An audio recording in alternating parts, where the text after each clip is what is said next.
đi bẻ bắp thôi.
Đây rồi.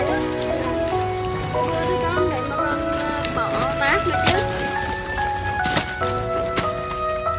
Ok được rồi. Ok được rồi. Đi mà đi. Không bỏ đâu. Rồi cứ để đó, cứ để yên như vậy đủ. Con cứ để yên như vậy, đừng có đụng tới là được. Được chưa? Đúng rồi. Con đi bỏ bao khác đi. Để lên đỡ cũng gần hồi nữa lắm.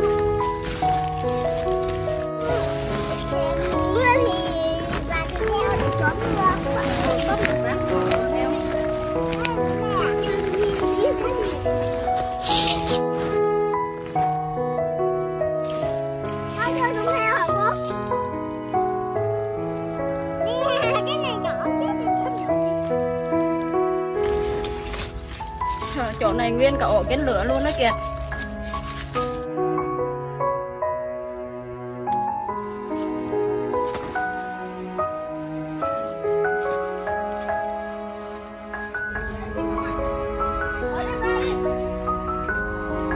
Gom cho hết đi chứ không thôi sợ trời mưa.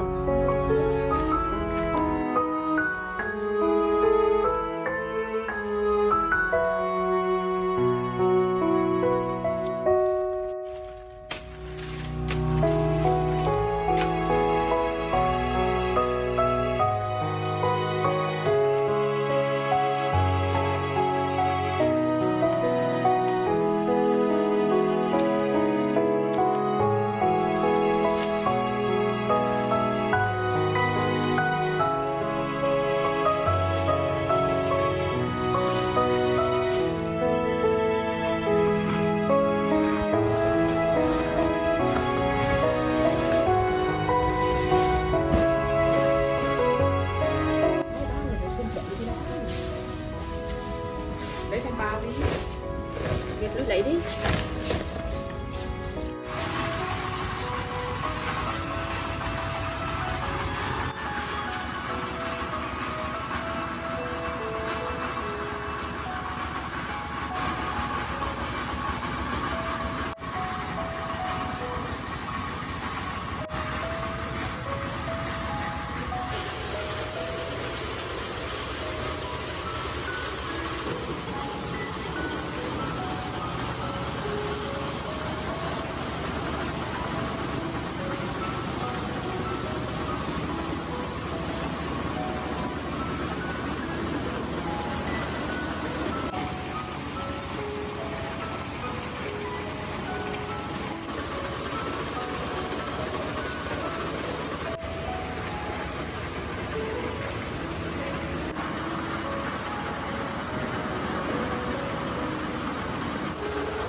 Hai mâm là được rồi. Ủa ba mâm đi. Ba mâm thôi.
sung sướng ha. Ở đây đi, ta đi nấu cơm nha.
Chạy ra mua bánh tráng cho con đi mà. Tráng cuốn chạy vô.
Một cái á.